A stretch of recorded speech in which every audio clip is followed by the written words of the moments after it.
Well, good morning, everybody. Give me thumbs up if you can't hear me out there. Can you hear me? Thank you. All right. Good morning. It's April 4th, 2025. Today's meeting at the North Dallas Plano Career Focus Group. We're going to be doing open forum in just a little bit.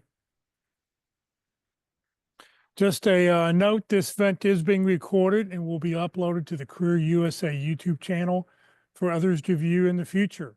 By participating in this event, you give consent for your name and picture to appear. Please note that any comments you put in the Zoom chat window will not appear in the recording. Well, good morning, everybody. My name is Jeff Morris. I'm facilitating this morning's meeting. Matt is out taking care of his dad today, and Walt will be with us in just a little bit. Since 2007, I've been facilitating and leading the North Dallas Plano Career Focus Group. This group's been around since the late 1990s. I took it over in 2007 when the prior leader landed a job. In 2008, I started Career DFW. I saw a need and started a website to help those who are unemployed in the Dallas-Fort Worth area. In 2012, I launched CareerUSA.org to help those around the United States. I have written a book called What I've Learned About Your Job Search That You May Not Know.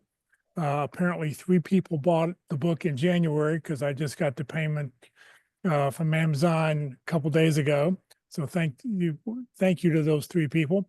I always have copies with me if you want to get a copy directly from me. And since 2017, I've been a member of the practice interview team. Just a reminder, I like to just remind people once a month, the careerdfw.org and the North Dallas Plano Career Focus Group are 2 different organizations. Career DFW is a 501c3 that I started back in 2008 to help those who are employed in the Dallas-Fort Worth area. The North Dallas Plano Career Focus Group, this group's been around since the late 1990s, and it's here meeting every Friday morning. At any time, if you want to overthrow me here, you're welcome to take the North Dallas Plano Career Focus Group over, but you're not going to get Career DFW out of my hands. Career DFW is a 501c3 nonprofit organization. We have no full or part-time employees. We survive on donations, and we hope that when you do land a job, you'll consider helping us out so we can continue to do what we do. This is a networking meeting. So in addition to sharing job search information, this is a great way to meet other people. I suggest that you turn on your camera and make sure your full name is displayed in Zoom. I'm looking through. Yep, I see everybody's full. Well, Christy doesn't have a last name on there, but I'll fix it. So recommend you add a last name so we know how to reach you, other people on here. We'd love to see your smiling face, so please turn on your camera, especially because today is open forum. We're going to want to see everybody who's asking questions and answering for everybody. All right, our agenda, we're going to start out with success stories. We'll then go to job leads. If we have any recruiters online, we'll then let everybody do their 30-second introductions, those here in the room and then online. And then we'll hear from the interview success workshop, the practice interview team, and the career tip of the week. And then we'll do our main event around the top of the hour. So we'd like to start off with success stories. Do we have any landings? Anybody land? Hey, this is Charles. I got a pseudo landing. Okay. Got a 3-month contract here. Got a phone call Friday, Tuesday, and as of Monday, I'm starting. So it's pretty quick. So good news. And what are you going to be doing? It will be an Oracle implementation, Oracle Fusion. Okay. Well, please put that in the chat box for me so I can use that to update the roster later this morning. Thank you. Cool. Congratulations. Anybody else?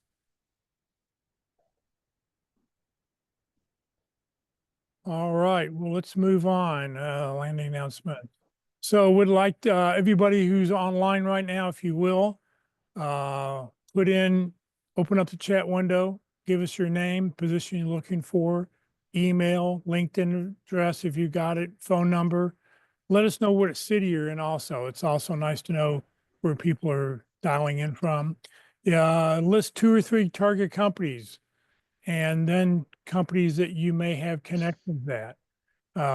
You will get a copy of this chat. I'll be putting this chat out this afternoon to everybody. So we'll put 30 seconds on the clock.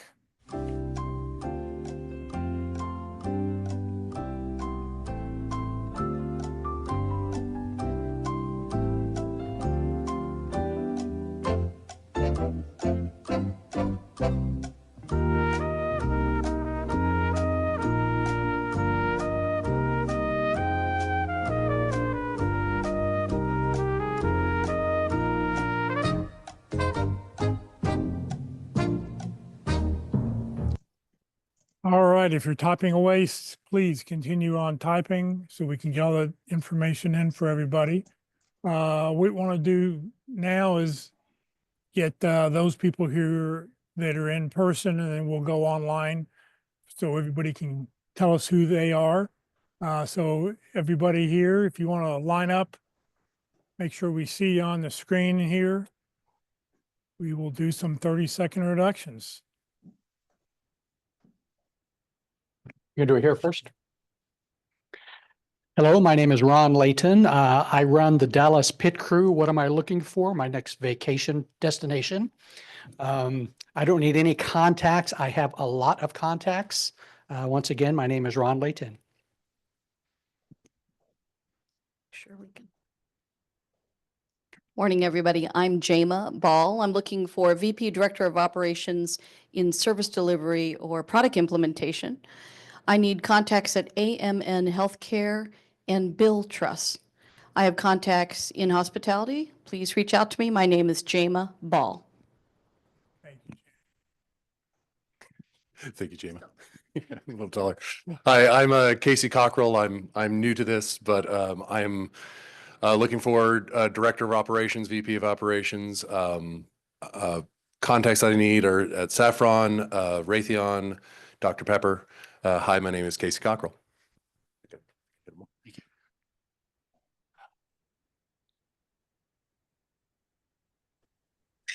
Good Hi. morning, Friday. Happy Friday. This is Michael Garber. I'm looking for a position as an IT program manager. I work with global project teams to deliver value, drive innovation, and modernize your IT. My name is Michael Garber. Good morning, everyone. My name is Mike Belzil. So I'm looking for a Senior Director of Data Analytics Products role. So I'm looking for contacts at 7-Eleven, HEB, or Keurig Dr. Pepper. So I have contacts at Walmart, Epsilon, and Circana. So my name is Mike Belzil.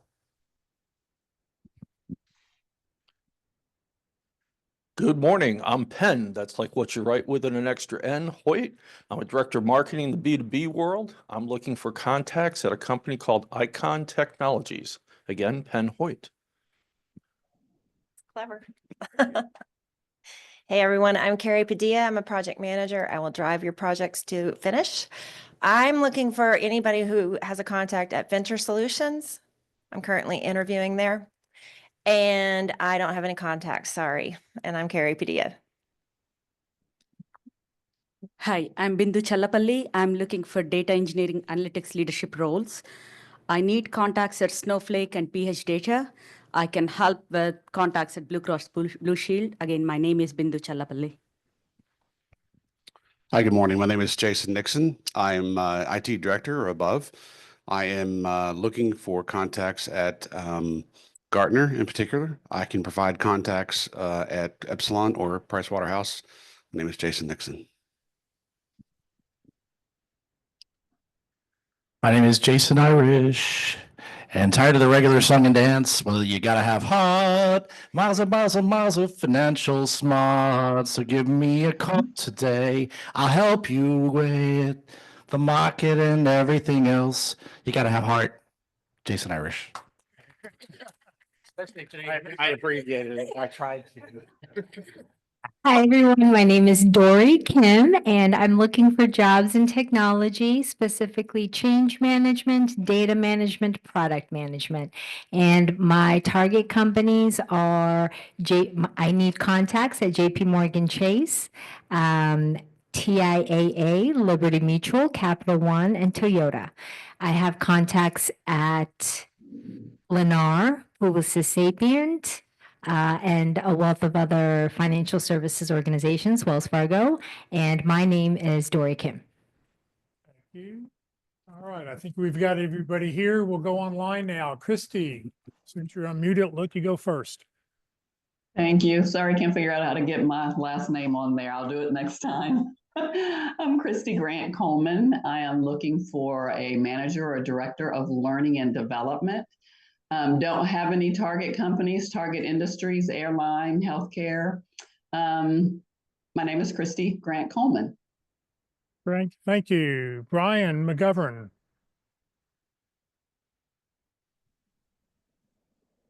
Can you hear me? Yes, I can. Okay, sorry, just want to make sure. All right, my name is Brian McGovern. I'm looking for an HR coordinator or benefit specialist position. I'm looking for contacts at ERW Site Solutions, Ross, and Blue Cross Blue Shield. I have contacts at Mr. Cooper, which you may also know as Nation Star Mortgage. And once again, my name is Brian McGovern. Thank you, Brian. Kathy Dixon. Come on, Jeff. We talked about this week. I know. Sorry about that. I'm kidding. Good morning, everyone. My name is Kathy Dixon. I'm a senior tech writer. I have extensive experience documenting hardware, application, and system software, including APIs and processes and procedures. Because of my broad industry experience, I'm adaptable to many companies, and all industries and companies need good communicators. My most recent experience is at 7-Eleven and Circle K in the fuel area. So I don't really have contacts there because those two are duking it out. Kathy Dixon, senior tech writer. I'm calling in from Albert, Texas. Thank you. Steve Rohan. Hi, my name is Steve Rohan. I'm a retired .NET developer. I've got contacts at GM Financial, Fiserv, and the VA. My name is Steve Rohan. Thank you, Steve. Carolyn Pridemore. Hi, I'm Carolyn Pridemore. I am looking for an HR or benefit manager role. I live here locally in the Allen Plano area. I have specifically been targeting Linux and Dr. Pepper Keurig, and what was my other? I already forgot what I had put down. I do have contacts at Toyota and Epiroc if anyone is looking for a contact there.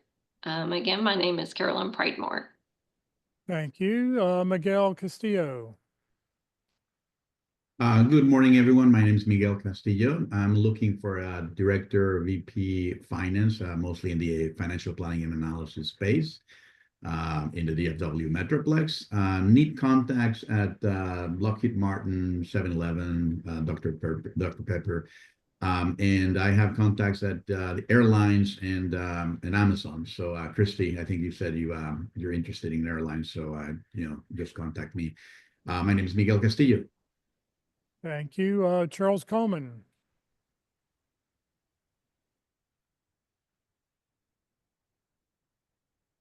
Still on mute. Yeah, I'm doing my best trying to be quiet there. So, I'm Charles Coleman. I'm a project management director. So, good morning to everybody. Looking for a role. I'm specifically looking at NTT Data and PepsiCo. If anybody's got a contact there. I do have a contact at 7-Eleven. I put that in the chat. So if you guys want to reach out to me, please do so. And morning, I'm Charles Coleman. Thank you. Lynn Meggs. All right. Yeah. Hello, everyone. My name is Glenn Meggs. I'm a retired PhD mathematical scientist, work experience in signal processing across multiple platforms, currently facilitating the engineering focus group. Glenn Meggs. Thank you. Kathy Meredith. Morning, everyone. I'm Kathy Meredith, and I'm looking for a business analyst or product owner role. I need contacts at a travel or airline company, and I'm calling in from Irving, Texas. I'm Kathy Meredith. Thank you. Kevin Nelson.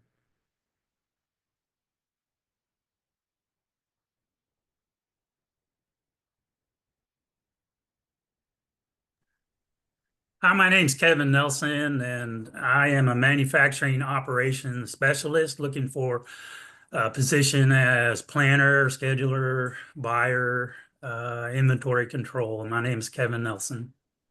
Thank you. Liz Russell. Good morning, everybody. My name is Liz Russell. I'm a corporate trainer. I am looking for a position in employee development or talent development.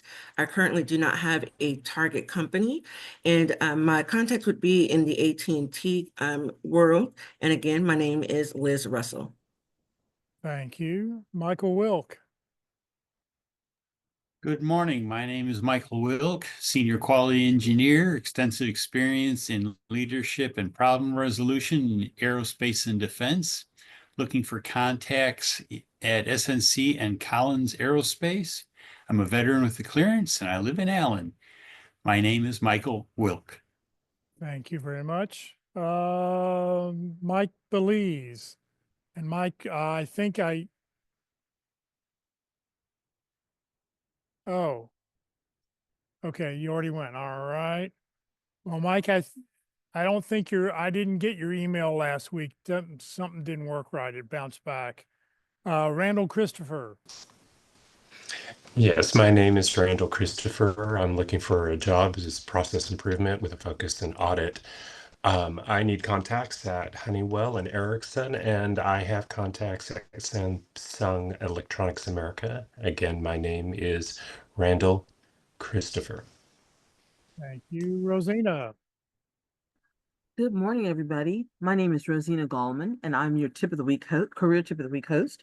I'm looking for a position as a senior talent acquisition partner or senior recruiter position. And as I have contacts across a variety of different industries. So as I hear what you're looking for and I have a contact there, I'll reach out to you directly. I need contacts at Goldman Sachs, Deloitte, Delta Dental, Unum Dental, MetLife, ADP, USAA, TIAA, and Ericsson. Again, Rosina Gallman, Senior Talent Acquisition Partner for Senior Recruiter position. Thanks so much. Thank you. Chandra.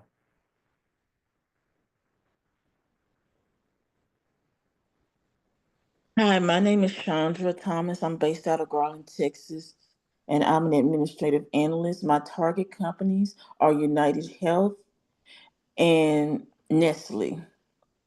I don't have contact connected companies at this time. Again, my name is Chandra Thomas. All right. Tracy Harris.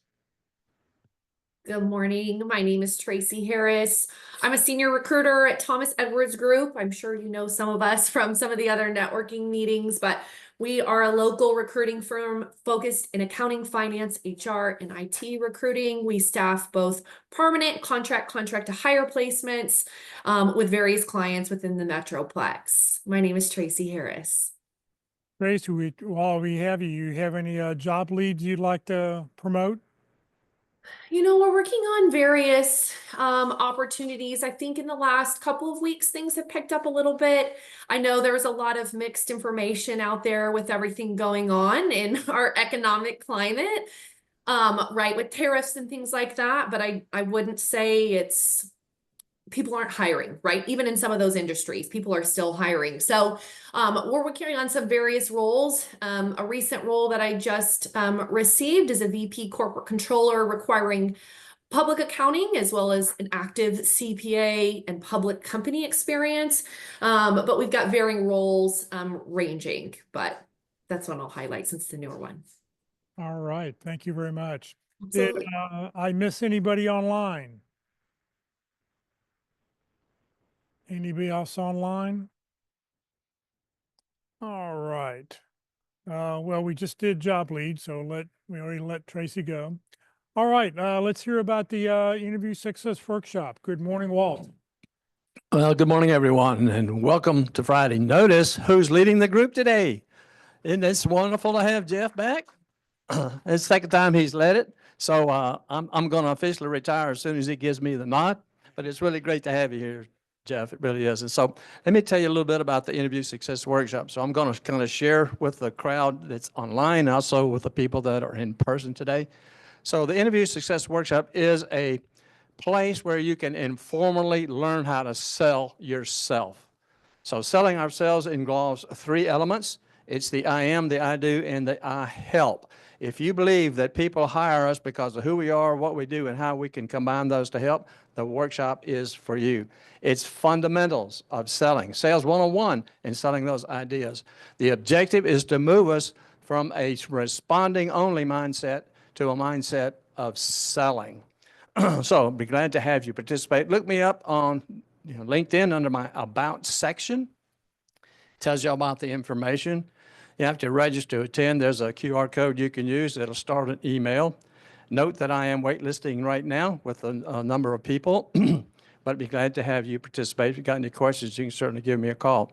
My phone number and my email address that I use for the workshop is on my banner page on LinkedIn. So you get a lot of other things. You're going to get a handout and a video and some other documents as well as going through the workshop itself. Get your interview video as well. So 9 to 11, and I can also call it the Interview Success Workshop International, as I had a participant from Spain last year. So now I'm an international, well-known. All right, anyway, so one person knows me in Spain. All right, so I call the whole thing Learning Without Squirming, okay? Next. All right, let's talk about the picture. Now we have a guest here today, Ron Layton, who is going to be talking about the pit crew and some interviewing stuff. So you'll hear something about interviewing besides from me. So we welcome Ron. So he'll be on a little bit later. But the pit crew is a formal mock interview. Both the workshop and the pit crew are free. There's no charge for either one of those. We meet on here. We're at Christ United Methodist Church today on Wednesdays. And on the fourth Wednesday, it's online for those people outside of the Dallas-Fort Worth area. As COVID came along and we started going online at Pit Crew, people started joining from different areas. And so that is reserved for them, but glad to have you participate. So practice early, practice often is the motto of the Pit Crew. Do not wait until you have an interview to say, oh my God, I need help. Well, it's too late. You can't get much help doing it that way. So get you a sample resume or a sample job description or a real job description. Send it in to Ron at dallaspitcrew@gmail.com and get on the list so that we can participate. It's a great workshop. Everyone who's taken it says it was very well worth it. So that is the Pit Crew. Take advantage of the workshop and of the crew at Pitt. Learn how to like the enthusiasm. Learn, let me get it right. Learn how to get the fire of enthusiasm lit. Find the job with a great culture fit. Then on our job search butts, we can sit. My name's Walt Glass. Thank you very much, Walt. Thank you. Thank you.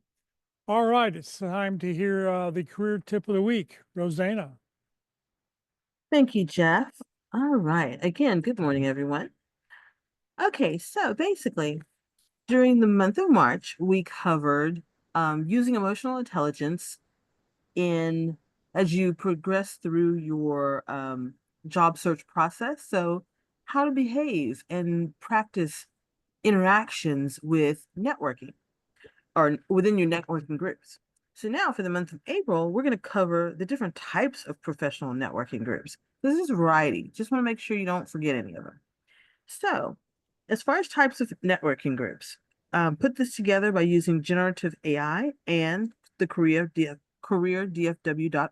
website. So types of professional networking groups. Professional networking groups come in various forms, including community service clubs, alumni associations, chambers of commerce, social media groups, speed networking events, business networking groups, trade associations, professional conferences, trade shows, workshops, Business Network International, and Entrepreneurs Organization. So here's a more detailed look at some of these different types. So for general networking groups, things like community service clubs, these groups focus on giving back to the community and can lead to valuable business connections. Alumni associations, these networks connect individuals who have graduated from a particular institution, facilitating communication, community, and professional networking. Chambers of commerce. These organizations provide networking opportunities for business owners, professionals, and community leaders. Social media groups, they are online platforms that can create virtual organizations or networks for professionals to connect and collaborate. Speed networking, these events are designed for professionals to make connections quickly and efficiently. Casual contact networks. These groups allow you to meet many people in one day with few restrictions and can lead to referral partnerships. Strong contact networks. These are smaller, more focused groups where members meet regularly and share referrals. Industry-specific groups. Some would include business networking groups. These groups are established to enable people to connect, meet new professionals, expand their network, benefit from new opportunities, and learn from one another. Trade associations. These groups bring together professionals in a specific industry, providing opportunities for networking, professional growth, and advocacy. Professional conferences. These events connect professionals in the same industry, offering opportunities for networking, learning, and skill development. Trade shows. These events are a great way to meet industry peers, potential clients, and thought leaders face to face. And workshops. These can be a learning experience where a group of participants learn the best practices and secret tips for networking professionally. The next group would be specialized networking organizations. So one of them would be Business Network International. That's a global organization that connects business leaders, professionals, and small and medium-sized companies through mutual recommendations. And then another group is Entrepreneurs Organization. It's a peer-to-peer networking group for entrepreneurs offering mentorship, online networks, and local meetup opportunities. Now, some additional groups are outlined on careerdfw.org. Jeff put together the groups tab. Well, he put together, obviously, careerdfw.org. And so if you haven't already looked under the groups tab and under the resources tab, there is a lot of great information. So just to highlight, on the groups home tab, this outlines types of groups by color on the calendar to make it easy to view these groups that meet in person or online across the Dallas-Fort Worth Metroplex. And the groups include networking groups, career workshops, professional organizations, and business groups. And Jeff is going to have this document that I'm reading from. It has all the different links in it. If you want to just go directly to where I'm referencing. Networking groups is the next drop down. This is one for job search, and they're listed in the drop down showing a variety of meetings by topics or industries across the Dallas-Fort Worth Metroplex. And again, the link is there, or will be there. Multi-week workshops. This list shows career transition workshops that span over several weeks to complete. Please make sure that you research these links as some workshops may have changed their formats during COVID. In-person groups on a map. This map will show in-person networking groups, workshops, and professional groups all on the map across DFW. Professional organizations, the detail. So this shows professional organizations by industry or specific profession topic, and then in specific detail. And you'll see there's a ton of different organizations and associations. And then career videos and handouts. I want to highlight this because this is located under the resources tab and highlights a variety of helpful video links and handouts to assist you with resume writing, interviewing, and also networking. And again, the link is going to be in this document, as well as if you just, like I said, go to careerdfw.org, look under the groups tab for all the other things I just mentioned, and then look under the resources tab for the career videos and handouts. I hope you find these networking resources helpful as you continue navigating through your career search journey, and enjoy this week's career tip of the week, which is types of professional networking groups, produced by Generative AI and careerdfw.org. Have a fantastic weekend, everybody. Great. Thank you very, very much. Bonus tip. I don't know about this. Never trust your dog to watch your food. Okay. So everybody has a bonus tip for the week. Today. Okay. Lunch report today. Come join us at 11:45. We're going to go to Country Burger, 3115 West Parker Road. It's at the corner of Parker and Independence in the northwest corner. Burger, salad, chicken sandwiches.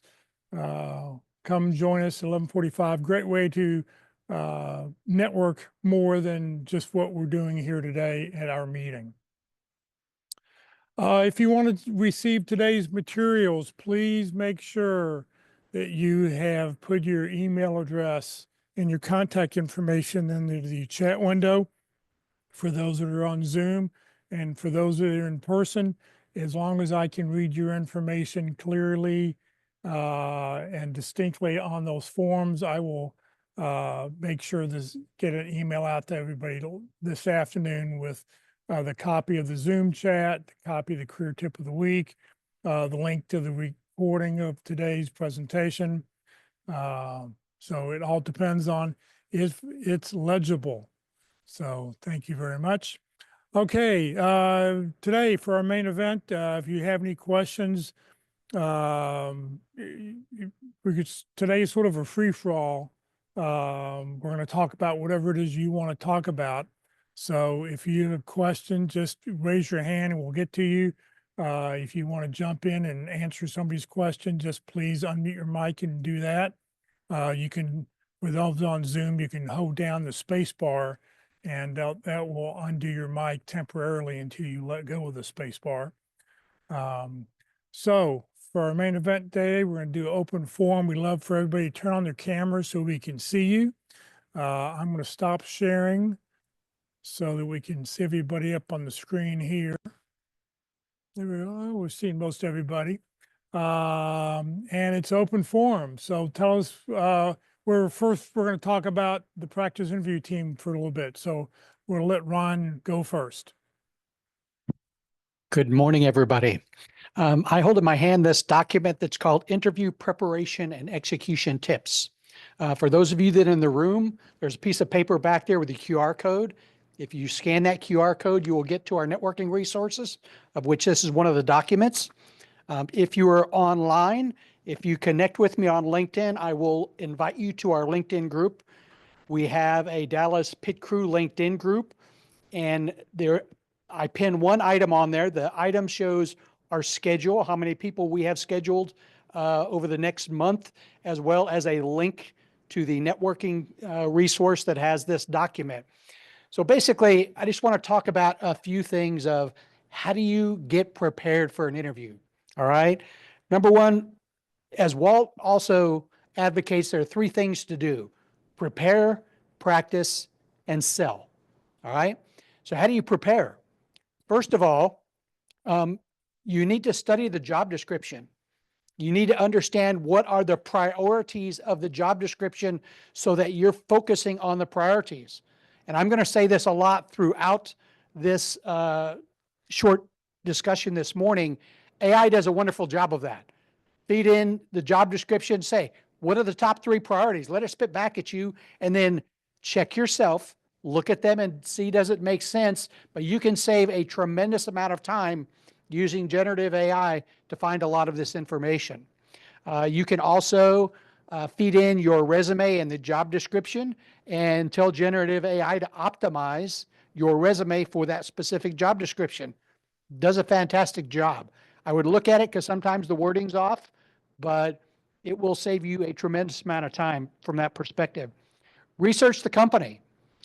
If it's a public company, it's mandatory you go out and look at the 10K documents. It's mandatory if there are any 8Q documents that you look at them and see what is up for the company. What are they doing? If it's an annual report, management will tell you what are their focuses on the future. These are great things for you to know and impart during an interview, because then it shows you've actually done research and you know about the company. All right. Prepare your star stories. Okay. Star story should be 90 seconds. Okay. 2 minutes max. Word of warning. If your story gets beyond about 3 minutes, we as interviewers turn the answer off in our brain. That answer goes into the bit bucket. It disappears. You just gave me the best answer possible, and we forgot it. So a long answer is really, really bad. So practice, practice, practice. One of the things you can do is create yourself a spreadsheet. Put the question, put your answer for the S in a column, the answer for T, the answer for A, the answer for R in a column. Okay. Just break it up, and then the next column concatenate all those. You have your star answer. Okay. Now it's Excel. Excel has a way to count words. The next column, count the number of words. All right. We all, on average, speak about 130 words a minute. If I know how many words I have and how many words per minute, what did I just do? I figured out what I think that star answer is going to be. Okay. Great way to start out. Use some tools that you have at your possession in order to do that. So prepare star stories. Have minimum of 12. The more you have, the better you are. All right? Because you're going to use those star stories, star, situation, task, action, and result, to give your answers for behavioral questions or even on other questions. The other thing that we recommend is sometimes people have a hard time getting to the R because they're wordy. So we recommend sometimes using the RATS format. Put the result first, because then if you run out of time, you did the most important thing. Because the most important part of every single answer is the results. Okay? Results-based answers will get you hired. Prepare a good opening. Understand that almost always your very first question is going to be, tell me a little bit about yourself. Okay?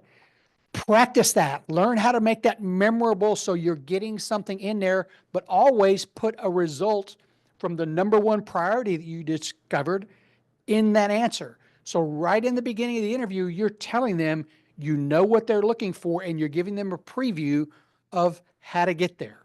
Okay? We have something in the pit crew called a 10+1 rule. That means that for every interview, you should prepare a minimum of 10 questions written down, physically written down. Okay? The +1 is just at the bottom, a reminder at the end for you to ask for the job. Now, you're going to go in with a minimum of 10 questions. Your job is to ask half of those questions during the interview. Don't hold them to the end, because what can you do if they give you an answer to a question at the end? Nothing. It's like a long answer. You can do nothing with it. So you need to ask those questions during the interview so that you can figure out which star stories to pull out, what's important to them. Your very first question will be at the end of the answer to tell me about yourself. Always.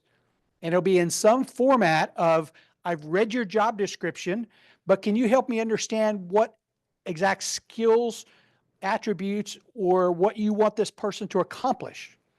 If they give you that answer, then the job description goes to the side because they just told you what the most important things are, and that's vastly more important than anything you read in the job description. Once, if they tell you that, then you have a map of how do you want to answer questions during the interview, okay? They just gave you a roadmap to success, all right? Do not forget to ask that question. If you do, you have missed one of the most important things during the interview, okay?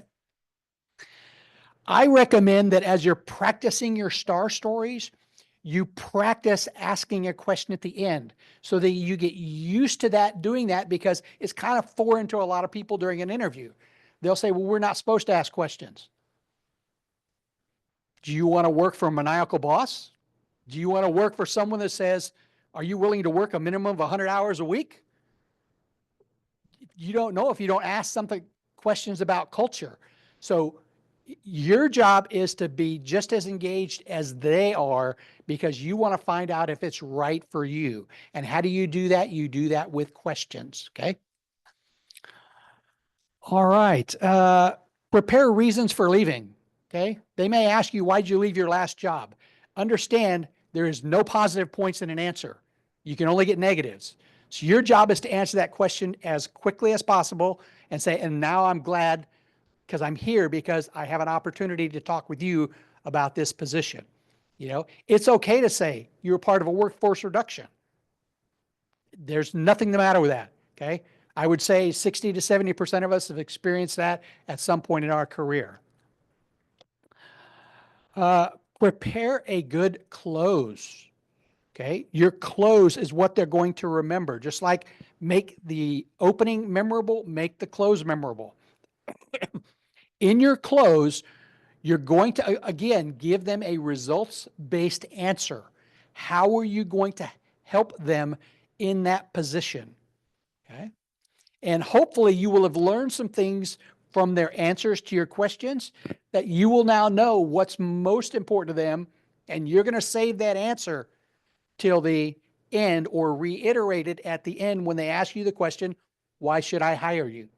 Okay. There's a very high likelihood that's going to be the last question that they ask, followed by, do you have any questions?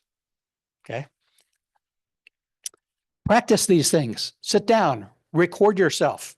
You can use generative AI, turn the voice mode on, say, ask me this question, then rate my answer. Okay. Generative AI will do a lot for you. You can write your answer to tell me about yourself. Put it into generative AI along with the resume and the job description. Does this fit? You know, optimize it for me. Look at it, practice it.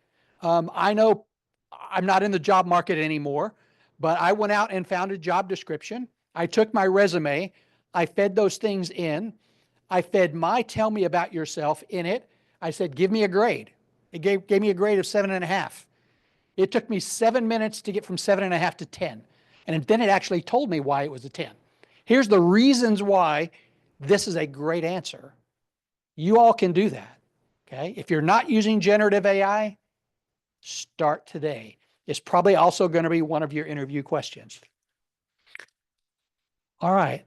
These are just the generalities of an interview, how to prepare, how to practice. You need to learn to sell, okay? Most of us think we shouldn't be selling, but you should. All right, you're selling yourself to that company, and you need to make sure you understand you're giving them results-based answers. Now, a lot of people, I'm very analytical myself, a lot of people say, I don't have the results for my last company. Well, you can probably figure it out. I helped create this process, and this process saved so many man days or so many hours, and you can kind of roughly estimate what the dollar was. So if you give that as a result, they may ask you, how'd you get there? The most important part of your answer is giving them a formula for how you figured that out. Because how many companies can check your answer? 0. That's right. People in the audience are giving us the big 0 goose egg sign. They can't really check your results answer. So if you've got a good explanation as to how you gave that, how you derived that, you are golden. That's much. The result is important, but being able to explain the result is important, because at some point during every interview, I promise you, as a longtime interviewer, along with all the other interviewers in this room, we're going to ask you, how did you get that number? Right? Because we want to hear that. That's important because that's going to tell us what you might do in the future, what you might do for me in this position at this job. All right. Okay. Like I said, this document is created. It's out there. If you don't have it, you can connect with me on LinkedIn and I will connect you to our LinkedIn group. If you're already in our LinkedIn group, the item that's pinned at the top in the LinkedIn group, at the bottom of that entry is a link to our networking, Pit Crew networking resources. All right. Any questions? I kind of, went through that. I have a question. Yes. What is your name? I didn't get a chance to get your name. My name is Ron Layton. Ron Layton. Leighton.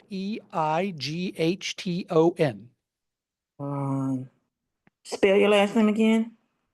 Lima, Echo, India, Gulf, Hotel, Tango, Oscar, November. Okay, Ron Lima. Layton. Layton. Jeff will put it in the chat window for you. Be sure. Thank you. You're very welcome. Any questions for Ron about the practice interview team? Yes, Penn. Hi. Give him the mic. Not a question per se, but I just did a final round of interviews the other day with a company. And one of the things that I took to it from the interview team and coming through stuff was at the end of the interview, handing them a 30, 60, 90-day plan.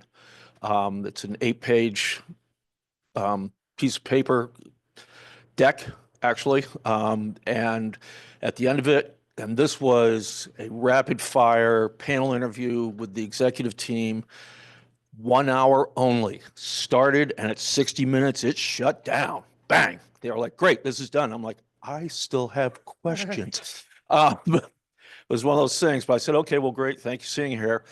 I also prepared this for you to show what I would do when I get here. And they were like, what did you do? And I handed them the 30, 60, 90 plan. And I heard 2 of them go, well, this just shot them to the top. So I was like, thank you. So we're still waiting to hear. I don't know, but I thought that just getting that reaction out of them was a good thing to have. So it's something to keep your back pocket. Again, it's not something you want to hand out in your first intro interview. More, it's like the end of the thing. It shows what you've done for what you would want to do when you get there. So it's part of that sales process. So, yeah.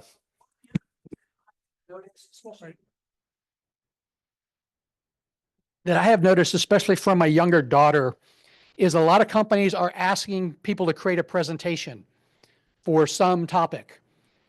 However, what I've also noticed is you may turn that in and not get the job. They're using it to gather IP. So I would highly recommend, let's say you do an 8-slide presentation, maybe at about slide 6, it says, glad to provide upon hiring.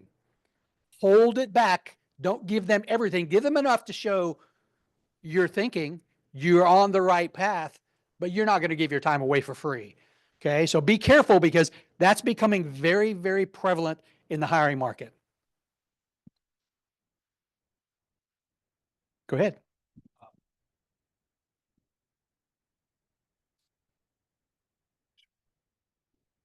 I'd like to know a little bit more about your effort getting to that 30, 69-day plan. I realize that some of it was probably assumptions and guesswork because you had some idea, obviously the job description, and you did research on the firm. So you had idea of their direction, maybe their culture, stuff that's publicly available on their website. But that's still pretty broad. So I'm just curious how you, in your specific role, and you don't have to answer those particular deliverables, I'm just curious how you came up with this plan, which may or may not be really relevant to the job. I mean, it could be. So it's great that you did that. But does it even matter? Because you did it, and that's all that really mattered.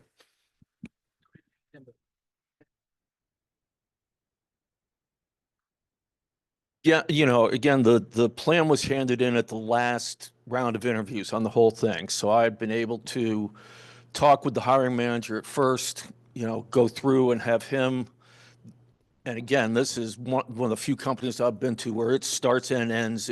I couldn't believe how clicky, bang, bang. I'm not used to that. Plus, I'm a marketing guy and we never know how to shut up anyways.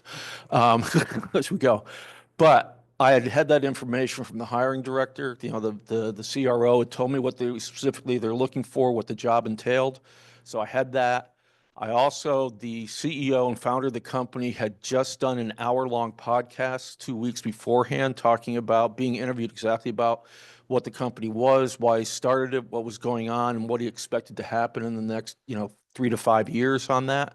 Also got a personal thing in there. He was talking about the technology that he has, and how it pinged him when his son took his car out and went 120 miles an hour on the Dallas toll road, and he didn't know his son had his car. So during the course of the interview, I said, it sounds like we have similar children. He goes, what do you mean?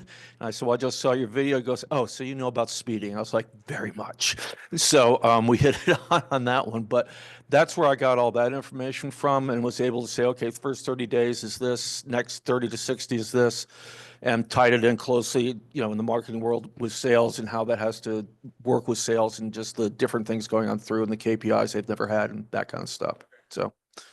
But to me, it was, things can change in that, but it just showed this is a direction I would take when you hire me. So. I can relate to that. I broke 3 speedometer tables in high school because it wouldn't go past one. Yes, I was a racer. Thanks, Penn. Hey, Jason, do you have the book, The First 90 Days by Michael Watkins? You should pick that up. It's got all the different formats for 30, 60, 90 on it. I've given it, recommended to other people that need to build a 30, 60, 90 plan. Once you get the question, it kind of helps you look at the way that you would structure a 30, 60, 90 day formats. Teal colored, Michael Watkins, The First 90 Days.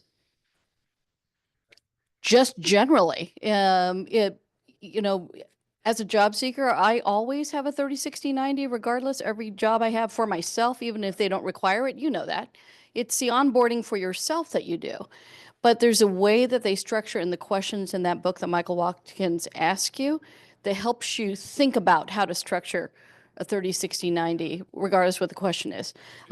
Yeah, and I ended up having to use that format for if you are LEED certified, North Texas LEED candidate, they give you one question, you have 2 days to put one together before you get in front of the interview. And I got certified on the first try using that format. So try it out. Ron, should we copyright our plan? One of the other things I would recommend if you're in any kind of strategic role, or even if you're in sales, AI is wonderful for it telling you SWOTs. And if you take a SWOT, you can generate questions. Go into an interview with someone who's in a strategic role and say, I did a SWOT on your company. Here are your major competitors. I'm kind of curious how you're going to address this. That just puts you in a completely different class of candidate, showing what you could do for them if you were hired. I want to make sure everybody knows that for a 30, 60, 90-day plan, you don't do it on the first interview. You probably don't do it on the second interview. This is something you provide towards the final interview when you're meeting with the CEO or the executive staff. Don't do it too early because you won't know the answers. Separate topic. I know we had a recent session where they talked about a one-page bio as opposed to a resume. And I'm just wondering, I've crafted one, but I haven't used it a lot. I was wondering if anybody had any suggestions where they found that to be more an effective tool, versus just a customized resume. Uses one that's really good. You might ask him. I think Bindu had respond. We have a session next week on that in South Lake Focus Group.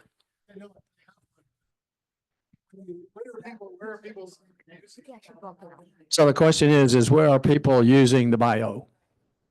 Okay. I've used the bio heading into an interview where I've worked with the recruiter, and of course they've got your resume and your background, but a lot of times hiring managers, being how busy they are, they don't read your resume or they may scan it. But if you can include your bio in the body of the email and have the recruiter forward it to the hiring manager, if it's in the body, they could scan it there. It takes them 10 seconds. And that's just another opportunity to get your information in front of their eyes, makes it easy for them. They don't have to open an attachment. They don't have to look at a separate document. It's just kind of right there. Okay, before we keep on with other topics, any last questions for Ron on the interviewing piece? Okay. You harped on it a little bit, Ron, when you talked about be prepared to give a presentation. I have an interview next week where I have to do a case study. Any recommendations on that, where you're not just give us a presentation on a topic, but here's a made up business scenario, created an executive presentation, doing, yeah. Sometimes they will ask every candidate. If you're being asked to do a case study, which I'm also seeing a lot more, do not give all of your IP away. You know, make sure you have enough that they see that you've got some original ideas and that you know what you're talking about, but then have that slide that says available, you know, entire information available upon hiring, so that they understand that, you know, you're just not going to give this away. It's not right for them to do it. It's not even right for them to ask it. And it shows that you have integrity from that perspective. Scenario where, like, I believe in this one. Startup. It's just a gating mechanism that HR uses. I think they have junk data and they have a fictional scenario, and we just want to see how you think. They're less concerned about what you produce. It's more like, how do you think and how do you, yeah. So I don't plan on holding anything back, I guess is what I'm saying in that type of scenario. I'm not going to change my answer. Okay.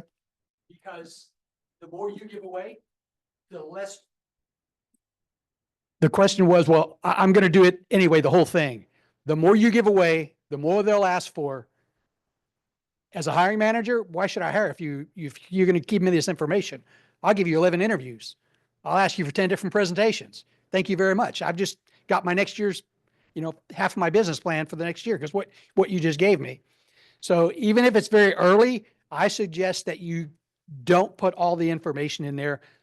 Once again, this is an opinion from a single person, Ron Layton, but my daughter's fairly young, but she has seen this become standard practice. And she's actually had success where it gets that slide and they smile and they go, okay, I understand. Okay, she's never had a pushback for doing it this method. Now, it doesn't make it right. It just means that, you know, it appears to be working for her. Okay. Just to add to what you're saying there, think about your work product can be fed into an AI to teach it your thought process. So even though it's junk data, it might be to train something that is very, very prominent right now. And it may be looking like junk data, but that data may still correlate to real data. And so they still get a real product out of it. So you kind of want to think through that like this still could be used, and then they don't need you at that point, right? So one question I would like to ask on that is, how much do you give to be able to show that you've thought through it, but not give them results? I mean, that's a lot. So the question was, how much should you give them? And I think that's really personal, but you make sure you give them enough that show you're unique. You've thought through the process. You're adding some original IP, and you have the capability to add more. And it's kind of like any other presentation. When you know you're getting to that hook, then maybe stop. Well, thank you, Ron, for that on interviewing. Thank you very much. I appreciate all that quick information and list of resources that you can also use. So, Jeff, we're going to go back to regular open forum. All right. I'll be the microphone man, okay? Okay. Hey, Oh, microphone man. It's Rosina. I have 3 things I'm getting ready to drop in chat. One is Rick Gillis. He provided an accomplishments example list when he did a presentation for us about a year ago, I think. But I'm going to drop his website in there, because at the very bottom of his website, it has a lot of different free resources for creating accomplishment bullets to show your value. Also, the second thing I'll add in is a link to 80+ resume accomplishment examples to show your value. And then third is to practice for your interview. People can take the currently listed career tip of the week that's listed out there right now. It's 100+ interview questions. You can highlight that whole document, put it in Word, and then start answering each and every question that's listed there. Great practice for you to be able to type out your examples and use all your information to answer each and every question. Again, it goes to prep and practice. So those are 3 things I'm about to add to chat. Rosanna, thank you very much. You're welcome. With Rick Ellis, when he was our speaker, he emphasized that every bullet point that you have under your job for your job, you explain what you did, the words resulting in, and then say the result, and that every sentence is formatted that way so that it's very clear, here's what you did and was the result, using the words resulting in. It stood out for them, for his clients who've done stuff. But his presentation is on the Career USA YouTube channel if you want to go back and watch it. In fact, we're going to try to line them up here in the next couple months to come do it again. All right, what else can we answer for somebody? What would you like the topic to be? Okay. Hey, everybody. So I started posting my resume online. Oh, I'm Carrie Padilla. Hi, Christy Grant Coleman. We work together. So I started posting my resume online. I don't know if anybody's experiencing it's taking 20 to 30 minutes just to post it online. Sunoco had 10 tabs that I had to fill out. But and then when I did a post for American Airlines, I got a lovely email back saying, thanks for posting. And now here's the personality assessment link. Anyone? All right, 23 pages of personality assessment. So that kind of bamboozled me. And then they said, great, now here's the link to the Excel test. Anyone? So 10-minute time, 10-question Excel test that I know I failed miserably because I was not prepared. So in all the meetings I've been to over the weeks, nobody's been talking about these things. And so I just wanted to let you guys know that's out there and y'all are all shaking your heads. So tell these people these things because I had no idea. I had no idea. I heard that Raising Cane's had a 400 question test if you apply there. So I'm just a little bamboozled here. Is there how do you answer those questions? I'm guessing from a position of an employee, not a person, because you might be messy at home, but not at work kind of thing. And then how do you prepare for these Excel tests, or does anybody else have examples of tests that they've had to take when they've been posting? I mean, this is not even the interview. This is just posting. Thank you. I've had a couple like that, and not necessarily for the jobs I wanted. I also was looking for just something to bring cash on in. So I went to Costco's website and I got the same thing. I had a personality test that took about 30 minutes to take, and then a list of scenarios. You're working with this gentleman. He reaches out and steals something, puts it in his shirt. What would you do? These kind of questions, like 20 of these things. And I'm like, okay, on that. But I've started to see it on that. And I think it comes down to how bad do you want to work at that company? And that's a gatekeeping thing that they have set on up. And that's their way of, I would assume, again, it's not a good thing to do, but I would assume it's their way of getting through the 100, 200, 300 resumes they get for a position to get it down, saying, okay, if I got 300 people doing this, but I only got 40 who will go through this, those are the ones we want to talk to because those ones we want to have. But it's like going on to do a job and you drop in your resume and it fills everything out. Now it goes, okay, now can you fill out these forms? And you're like, I just give you my resume. Everything's in there. What do you mean? So, yeah. So my question is, I'll get you, is why do they have personnel assessment? Why do they do these assessments? Why do you think that's the purpose of that? This coming from an HR person, they do it to make sure that you're a match for the culture. And that's it. It's a culture question. It really is. And it comes down to that and say, does it really match to that? And it's also, I don't like crutches. I don't like certifications as crutches. I don't like personal assessments as crutches, but they will use, and anything they can use now electronically to help them make decisions, they're going to push towards that. So that's just the story. You had your hand up first. Okay, we'll go to Mike. Yeah, I've had experience with these tests. It varies by company. I think the only thing you can do is find out from a recruiter, if you can, what tests they have, if any, and then you have to do research on Glassdoor about what those tests are, what they entail, how you can prep. I just give you one example. I interviewed recently with Procter & Gamble. You had to take a logic test. It was really difficult for like a corporate job before they'll even talk to you. And so they just use it as a screening mechanism. And if you don't score a certain level on a logic test, they won't even interview you. So that's just one extreme example, but you're seeing more and more of that. And it's just strictly to not part of it's culture, but part of it is just to cool down the numbers. They know profile what they're looking for. And this, if they can determine in that without talking to you via a test, they'll do that. So you asked two questions. One, how do you answer? Be yourself. Do not try to game them. They got so many questions you're not going to be able to game. Number two, companies are beginning to hire, I think they've been here for about a year or more now, more on skills than the education. And so a lot of places, if I were to ask someone, well, how good are you at Excel? Beginning, intermediary, or expert.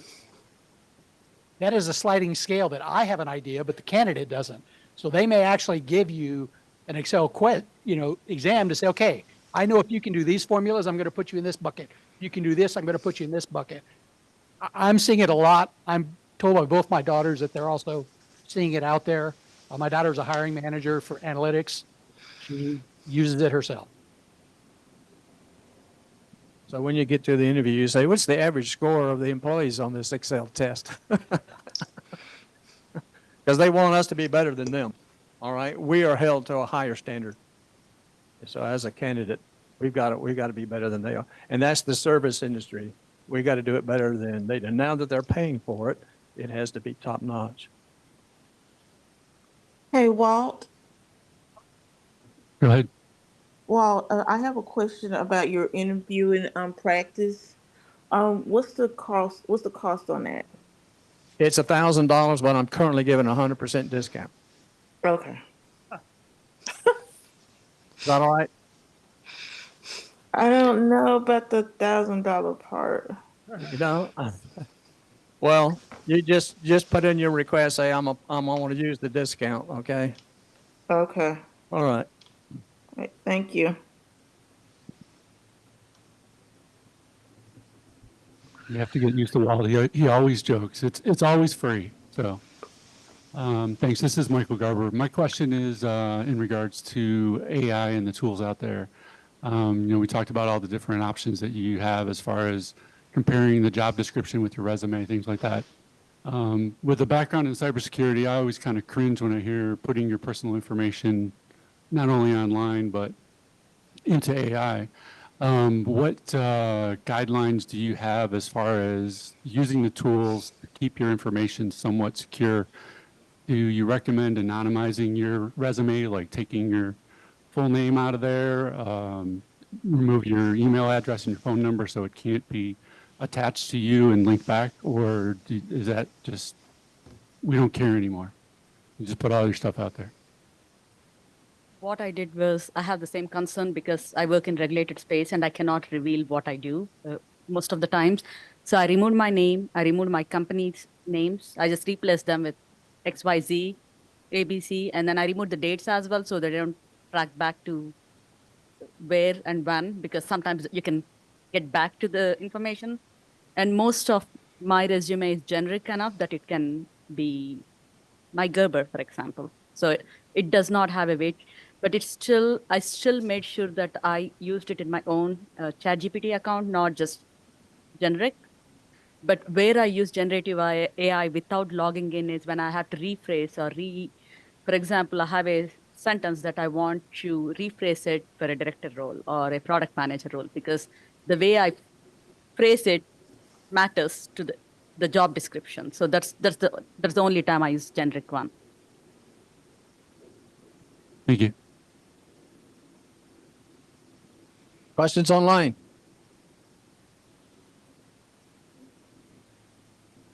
On the generative AI, almost every one of the AIs actually has an option to allow your information not to be used in a large language model.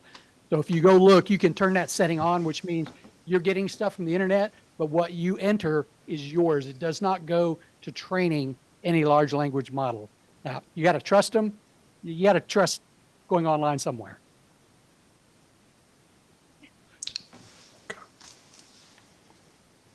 I have a question online.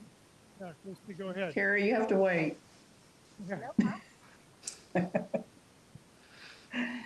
My question is about the use of headhunters. I mean, I'm trying a lot of different approaches to searching for work, positions, companies, but I've been contacted by a couple of headhunters and I kind of cringe because I don't know who they are or what they do. So any suggestions or experience with using headhunters? I have a lot of experience using headhunters. Being in HR, I use them for the companies that I've worked for in the past. I've made good relationships. They're typically one of the first ones that I reach out to when I am in a job search. I mean, if you're hesitant about some of the ones that you're just getting called on from,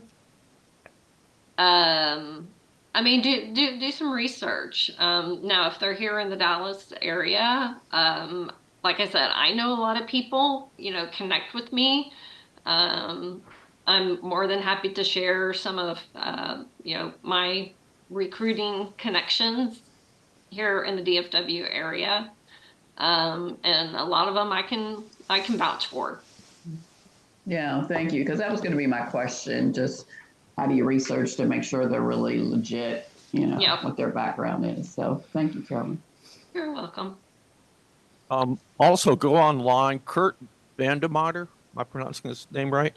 Is a recruiter, and he's done several presentations for this organization, also for Southlake and other ones out there. I'm pretty sure, Jeff, you've got him recorded on Career USA. Check out his presentation. He's a true headhunter. And he will go through the different types of recruiting companies that are out there and has great tips about how to make sure what you're dealing with is the correct one and is a good one. Because while I've been sitting here, I just got 3 texts from, hey, we saw your resume and you'd be fantastic for this position at $20 an hour plus commission plus this, plus give us a call back now. So, lock. But yes, they're out there. But he's a great speaker and it'd be a great thing for you to check on out. So, Yeah. What was his name again? Kurt Vandemutter. Okay. He is one of the people that speak on Jeff hosts the LinkedIn workshops on Tuesdays from 1 to 3 online. And he's not Ruth is next week, but he'll be speaking in 2 weeks. 2 weeks. Yeah. And plus he's recorded out there. If you go to the Career USA YouTube channel, VONDEMUTTER. No. I tell you, go out to careerdfw.org. I mean, Career USA YouTube channel, but it's VONDEMUTTER. Is that right, Jeff? But on the USA Career USA YouTube channel, there's a section for interviewers. It's an MOTTER. VANDEMOTTER, one word. Kurt with a K. He looks better than I do.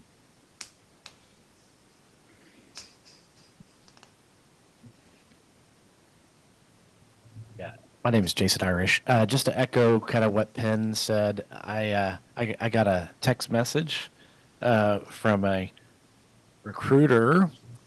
The first line is, "Are you looking for a job?" That's a that was kind of a little suspicious. I kind of went along with it a little bit.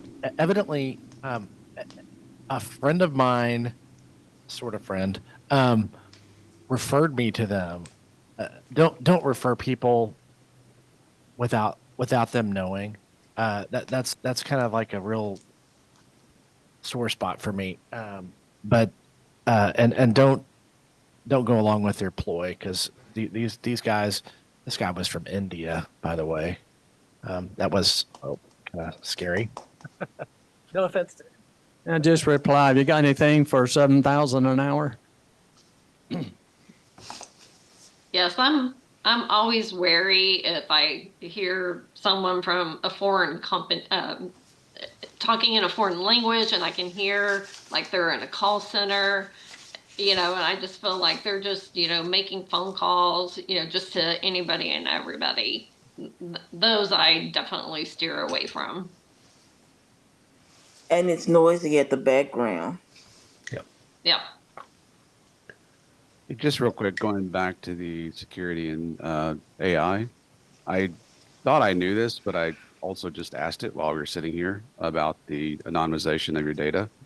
And I know there's lots of different choices of generative AI out there, different privacy. You can actually look like Gemini is more liberal in their privacy, and then ChatGPT is a little bit more clamped down, and then like Claude is even more clamped down. So I mean, you have different levels. But I asked, unless it's hallucinating about itself, I asked ChatGPT to tell me about its own privacy, and it literally just, you probably know this, but just for everybody here, free or plus does not use your data for training unless you explicitly opt in to share it. This applies whether you're on the free plan or paying for ChatGPT Plus. ChatGPT Enterprise and Teams, which is, enterprise level. It says that there's stronger guarantees, right? Of course, when you're you're paying for enterprise level chat. So still not bad idea to anonymize your data. I understand that, but I just wanted to say, because there was, in my mind, there was a suggestion that they're running wild with your data, and they're not, according to them. So whether you trust this or not, it's up to you, but I thought I would tell you what it said. I wanted to.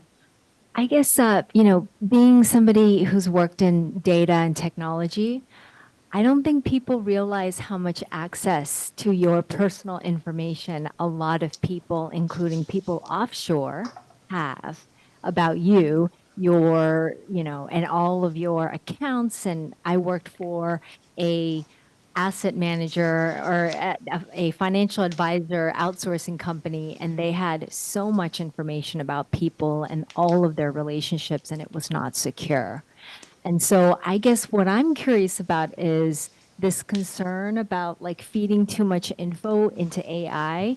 What am I missing that, like, I guess I'm not, I used to be very concerned, but at this stage in the game, I'm like, and with what I've seen, I'm like, I don't know what could really go wrong. I mean, my address is public. Yeah. Oh, it looked like you had good. We're pretty quiet here in the room. How about online? We're missing Matt today.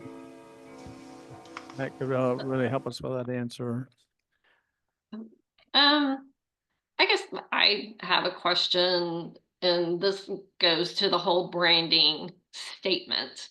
I've talked to many people, and they're just like, well, instead of having your, you can have your summary, but it needs to be more of a branding statement, just to get, the recruiter or the hiring manager to, to capture their attention. And it's one thing I'm really, struggling with right now. And it's curious, I mean, are there any resources on Career DFW or any other resources that people have found that have been, really good as far as going through that whole entire process. I seem to have writer's block at this point. Could you summarize your question for me? I'm looking for resources on creating a branding statement. Okay. Nice and succinct. Hang on. We have a data analytics answer. So when I did my MBA, I have put all my business proposal in Gemini and asked it to come up with a marketing slogan, and also asked the same to Copilot. They both come with different levels of creative marketing slogans, and I try to combine them both and then see if it matches it. But again, going back to the privacy, it depends on how much you want to put on it, because it was a project for me and it's a fake entrepreneurial project which we created. It was not very private. So I could just upload the whole document and ask it. Does that help? Okay, Jama? So I don't think she allows us to record it, or maybe she does. Paula Calise, what is the name of her book? Everybody, I'm looking. No, that's Paula Asinoff. Paula Calise's book, what is it? The Art of Hello. Carolyn, The Art of Hello. It's worksheets in there that'll help you build your branding statement. If you go to Rusty Wright's prompts, Rusty is presented here, he actually has a prompt that will allow you to create a branding statement in generative AI. So I'll give the link to Jeff. He'll put it in the chat. But in his AI prompts, there is one of the prompts is specifically for a branding statement. And then you can regenerate it and regenerate till it speaks to you. I hope that helps. Yes. Thank you. Yeah, I had a hard time. That sounds a little more helpful, Carolyn. A book my husband handed me, I just posted it in the chat, called 360 Reputation, Creating Power Through Personal Branding. So I've not read the whole book, but I've looked and pulled bullets out of it that kind of helped me craft my branding statement. Can you put that in a chat for us? It's in the chat. I did. It's there. And so I had a problem. I'm an interview success coach or a successful interview coach or a coaching interview success. I couldn't figure out which one permutation to use. Okay, I'm going to flip the topic. LinkedIn. So I'm trying to get to my magical number of 501. It's crazy. I've been on it 5 weeks. So I'm getting requests from just people that went to school with me, but no other connections. Is that a viable connect? Should I say yep? Okay. And then on LinkedIn, I mean, Facebook is so different, right? But is LinkedIn looked upon like if you go out there and oh, I used to work with them 10 years ago. I haven't talked to them in 10 years. Is it acceptable to go do connects? Yes. Wow. Okay.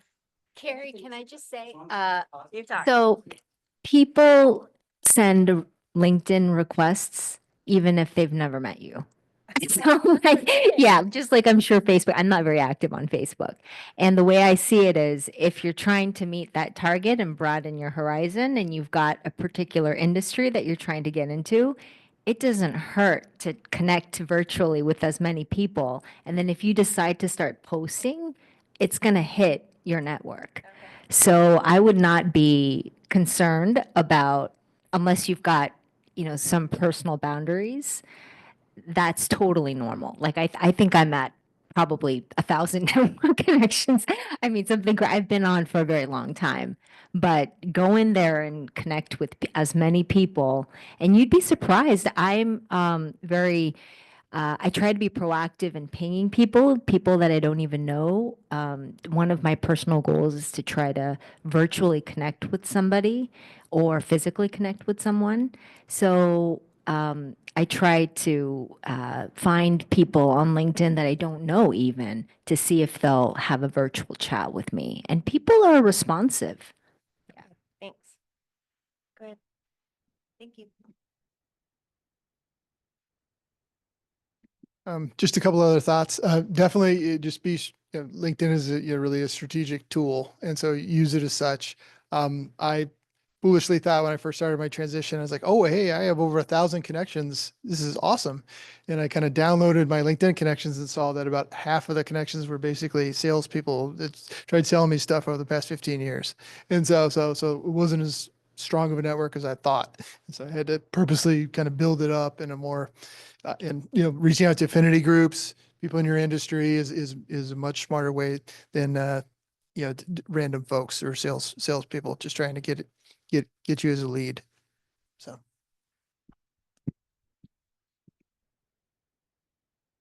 And one great way to build your network is going through. There's been, when Terry Sullivan throws his class out there, now it's not recorded, so you got to do it live, and he talks 1,000 words a minute. So you got to do several of his classes to catch everything he's saying on that. But if you go through and do a search for recruiters who are in your industry on that, and it'll pull them on up, ping every one of them that you can, because that'll put you on their network, and that's a great way of building stuff on up. But again, the number you're looking for is part of the algorithm on there. So it's a number. It's not, I hate to say it's a quantity over a quality thing that's looking for, but that's a great way to build up also your network of recruiters, because generally they're looking for people and they'll connect with you very quickly most of the time.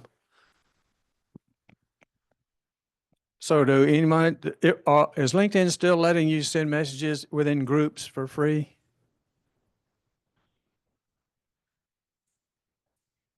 Okay. Well, I was just saying another tip is that if you can join a group, LinkedIn used to let you message within the group without charge.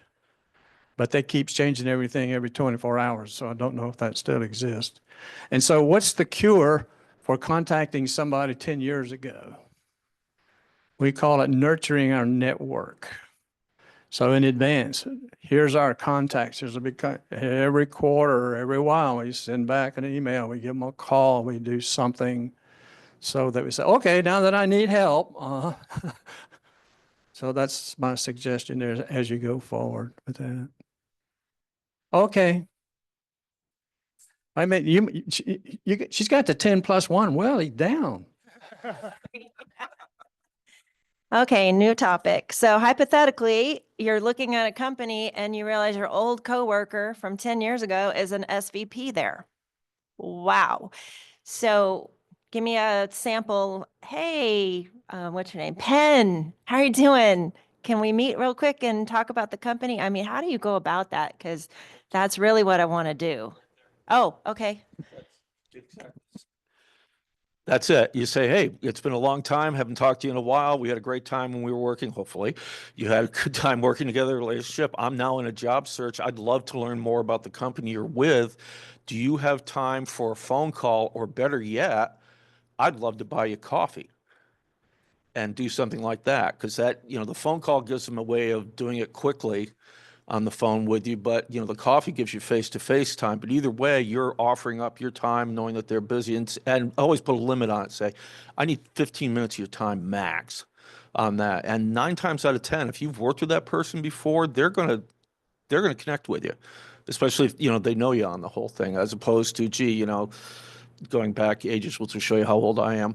If I saw Bill Esrae, who used to be the CEO of Sprint, and if I tried to text him and say, hey, Bill, hey, no, I haven't talked to you in a while, you want to do that thing, I don't think he would respond to me, even though we worked at the same company, because he didn't know who I was. But, it's that type of thing. You want to talk to people who you've worked with, and they will 9 times out of 10 contact you. That you secure, like when you ask, don't ask them if they have time, ask them for a specific date and a time. So like that way they're already thinking, oh, like my calendar, you want to get them, like that first question needs to be, hey, I'm looking to meet up and grab coffee. How about next Friday at noon?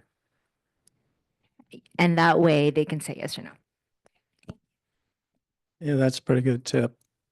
I don't think it's a real attention getter to say, I know you're busy. I just gave you a reason not to respond to me. So just a reminder, Jeff, on the Career DFW site has this resource called the prayer letter. Don't wait till you need the job at that company. Go and download all your contacts from LinkedIn, even if they were from 10 or 15 years ago, and reconnect with them. It's a great letter. Jeff, you need to put in the chat. The letter and a process on how to reconnect with everybody. There's a whole paragraph, say, hey, Carrie, I wanted to give you an update on my career.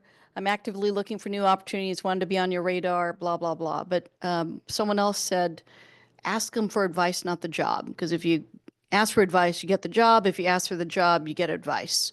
So look at it as kind of a mentoring peer-to-peer opportunity. But the prayer letter process, which I think Kurt Vandermatter created. Yes. Yes, and Jeff has it posted. There's what you do in your first month. Download your contacts from LinkedIn, Google it. It's really simple. Goes in Excel. And then if you haven't heard from them, do a second month. So it's keeping yourself up on the radar for everybody in your contact list. Hope that's helpful.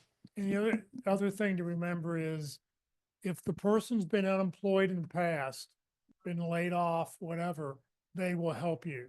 If they've never been laid off, they don't get it and they won't make time for you. So I suggest in your request to say, hey, Walt, hadn't met you in a while, hadn't talked to you in a while. So I see where you are really knowledgeable about successful interviews, and I would love to talk with you. So give them something that says, you have this kind of information, you're an expert on, you have this, and I'd love to talk to you about that.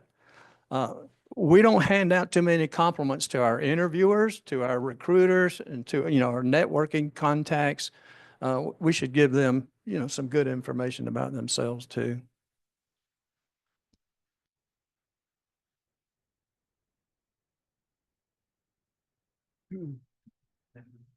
Hi, my name is Jeffrey Martinez. I think you mentioned that some of the connections that have that end up being laid off will help you. What they say, like in what ways that they can help out, like give out like resources. I don't quite understand the question. You're talking about resources. You understand? So a person who is let go in the past is more sympathetic, so they're more open to answering your questions and helping than a person who was never let go. Yeah, those of us who are looking for jobs get better at interviewing ourselves. We get better at being compassionate to other people, et cetera, and we're willing more to help you. Other questions?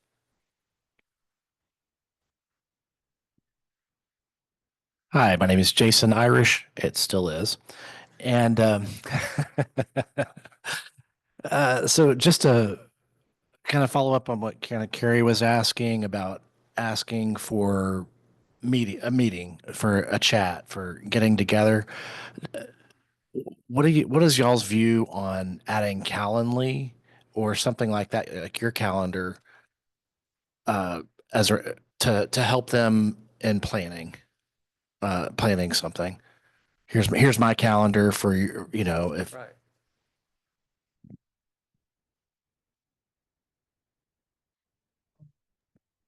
One tip that I've gleaned, so I don't know if it's the best practice or not, but give a time slot, say Friday at noon, and then say, if that doesn't work, here's my Calendly to find some, so that it kind of it gives them options and a lot of flexibility.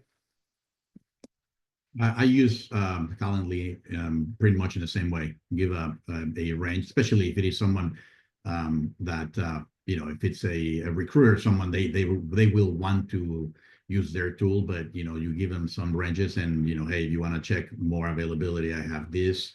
And by the way, the other thing that I do, going back to a discussion was that was talked about a little bit ago on the bio. The other way I use the bio is to, once I meet with someone that I'm connecting on a one-on-one, like one of you, I will actually share my bio with the person that I just talked to, because it helps them understand who I am. And by the way, I have a bio that it is specifically for these type of networks that has like the target companies that I'm looking for. And so it is one of the problems when we're meeting together, in our discovery calls is how can I specifically help you? And so that bio is kind of trying to answer that question, not only a little bit of what I am, who I am, but what I'm looking for. So how you can help me.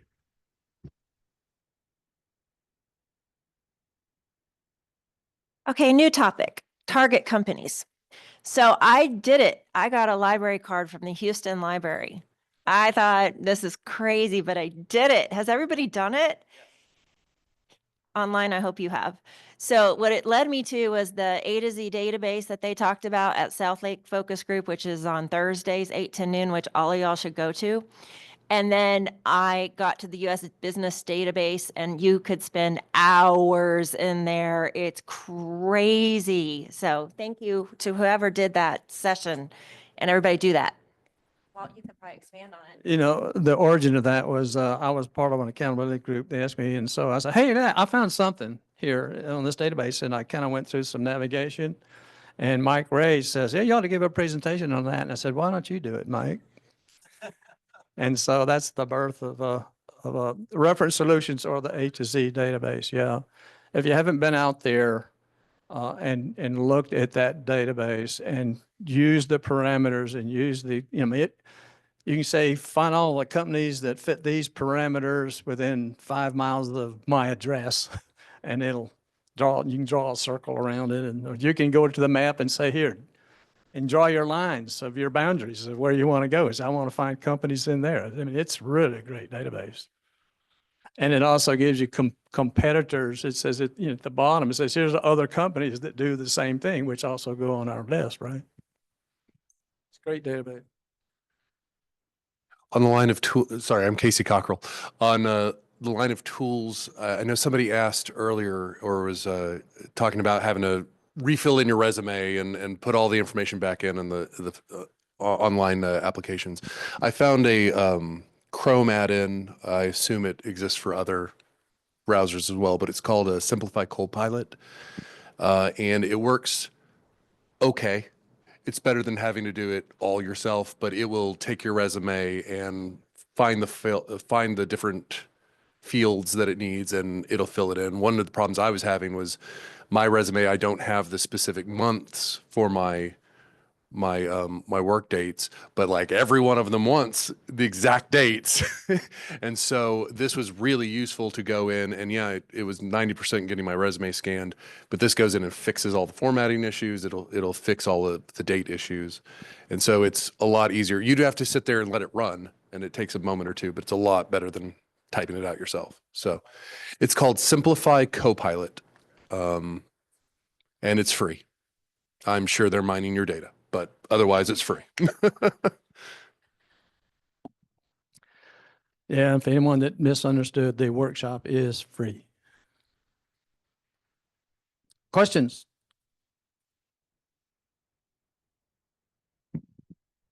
If you don't have one, I'm going to have one. Michael. Thanks. This is Michael Garber again.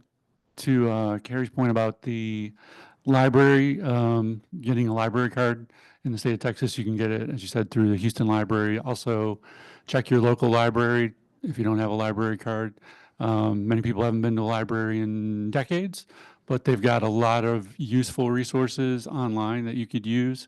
So not only the A to Z and reference solutions, but also access to learning tools that if you went individually, you'd have to pay a lot of money for. You can get that through your free local library card. So you can go and do LinkedIn Learning, Udemy, some of the others. Certain libraries have some, others have others. But you could use that to, take some classes, refresh on certain things, learn new topics, and use that in the process of upskilling yourself during this time in the job transition. Yeah, find your reference librarian in your library and use them. Walk in and talk to them, and they'll show you a bunch of things.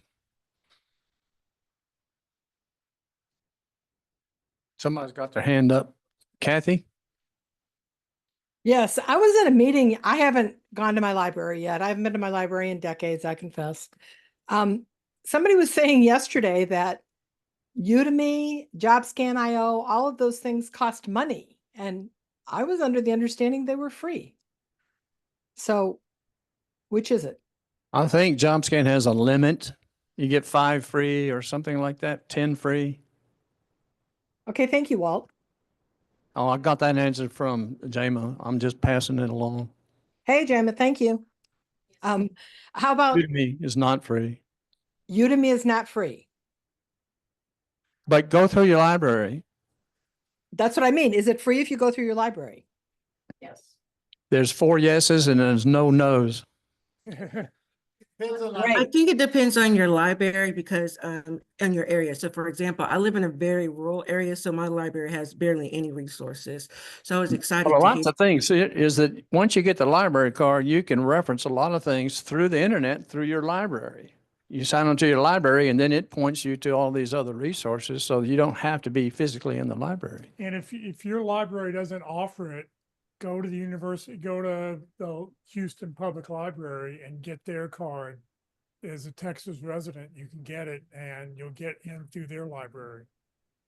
Right, that's what I end up doing because I am a reader and I read library books, but that's one of the things like I only know like the things such as, Libby, those types of resources, but I didn't realize that the Houston one provided that type of information with the target companies.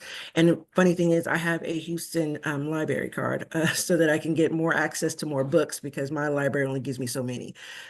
So great with that particular resource. But is there any other things that we can look for as far as I know you said if we have a library card where such as my local library doesn't really have resources, any other place that I should look at for additional resources?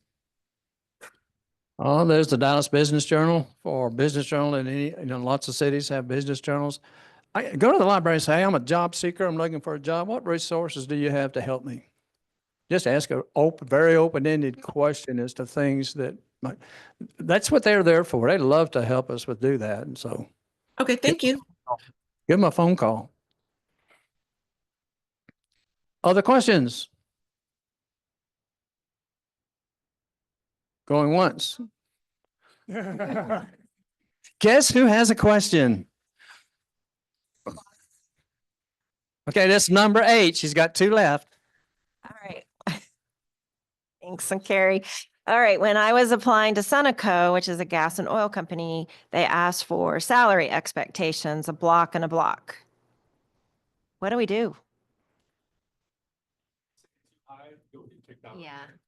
I read put 999 in each block. No? Okay, people talk because I don't know what to do. Well, the first tip is don't play games. Who wants to talk? I was told I'm Putting not in a trying 1 or just a number so you can submit online, that's playing a game. Okay. Yeah.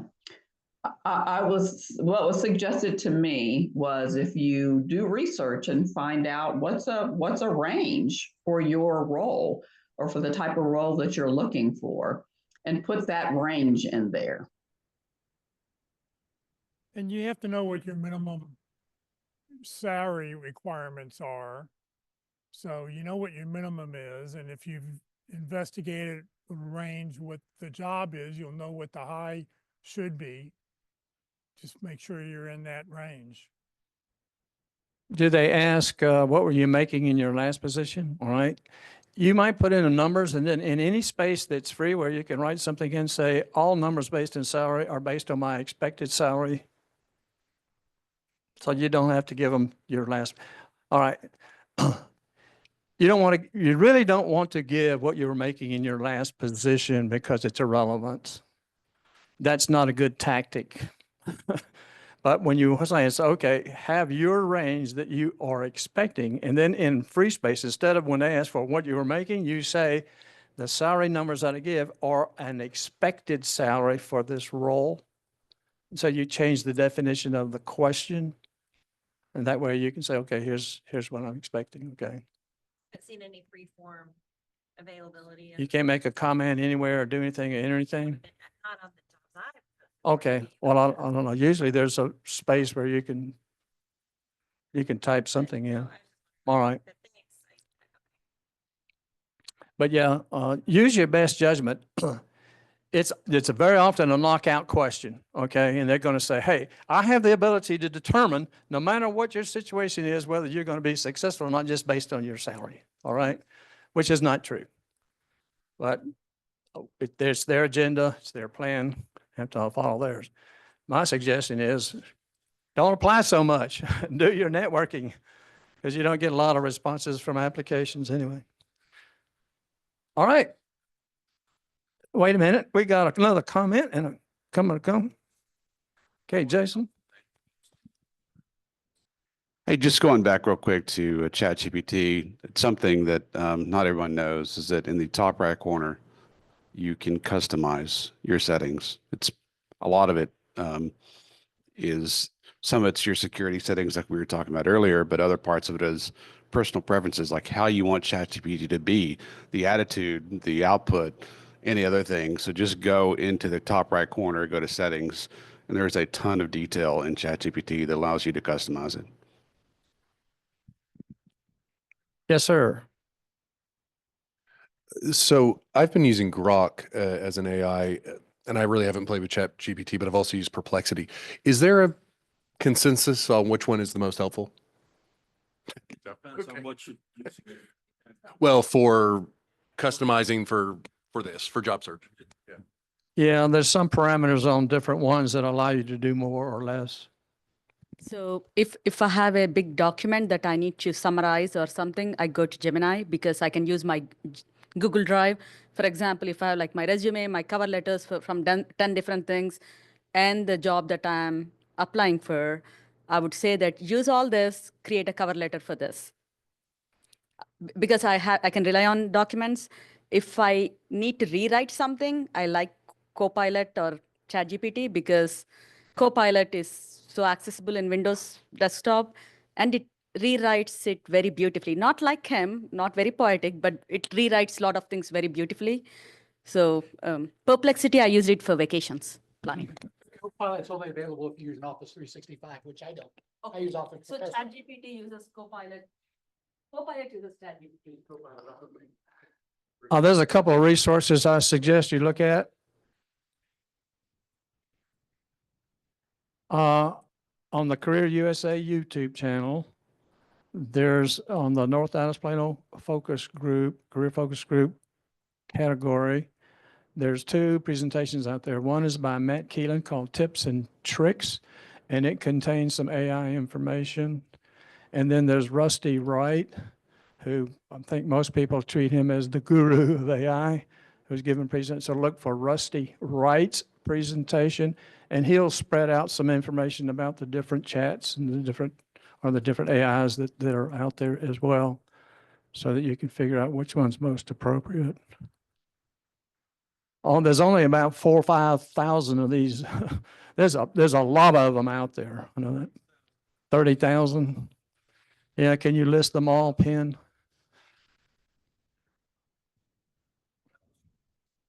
Two weeks ago. Okay. Penn is saying there's 30,000. Okay. Well, shall we wrap it up? Well, thank you, everybody, for participating today. Just a few things before we get out of here. Don't forget, check out Career DFW and CareerUSA.org, two free websites. Let anybody you know who's unemployed, they can go there to find out more information. One of the things you will find on the Career DFW website is the calendar tab. And if you click on calendar, you've got a couple options. This is looking at everything that's on the calendar. It's all color coded. It also, if you can flip it over to agenda view and get the exact same thing. Like you see there, the first event there is listed twice. Well, it's listed under two different colors. One is meeting in person and one is meeting online. So that's why you'll find events listed once or twice on the website. On the Career USA YouTube channel, we've mentioned that several times. Click on playlist once you go there. So it's youtube.com/CareerUSA. Click on playlist, and then don't click on a video because you'll be seeing the most recent video that's been posted. But click on view full playlist. You see the list at the bottom, and then up will come a list with all the different topics and titles. You can go back and watch any of one of those that the speaker has allowed us to post. There's currently over 660 videos up there, so it's about 800 hours of material that's been posted so far. Next week, Career DFW and Career USA training on Tuesday. Ruth Lipsky will be with us for LinkedIn Tuesday. Back to basics, making LinkedIn work for you. Ruth works for Lee Heck Harrison. She's a career coach. She's helping unemployed people on a daily basis. And she's put this presentation together for those candidates. Wednesday, the practice interview team will be meeting in person right here in this room at Christ United Methodist Church at the corner of Coit and Parker. The first, second, third, and fifth Wednesdays of the month, they're in person. On the fourth Wednesday of the month, they do it on Zoom, so everybody around the United States can watch. Next Friday, our speaker will be Clayton Stockdale.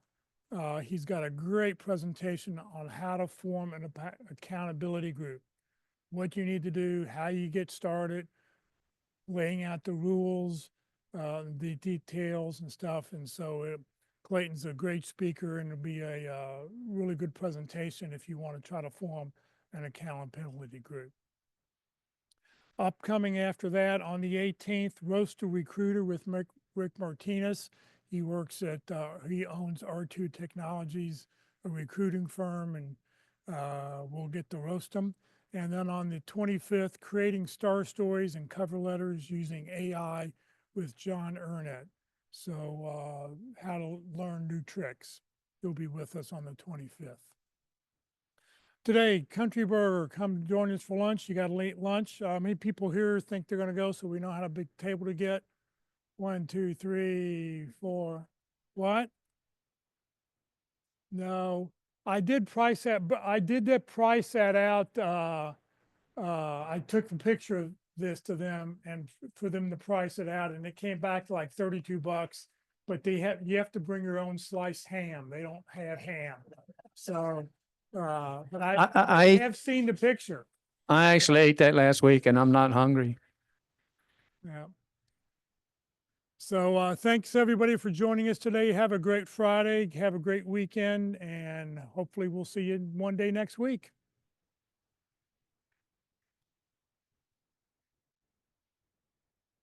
Going to lunch today? You got to count 1, 2, 3. Anybody else going?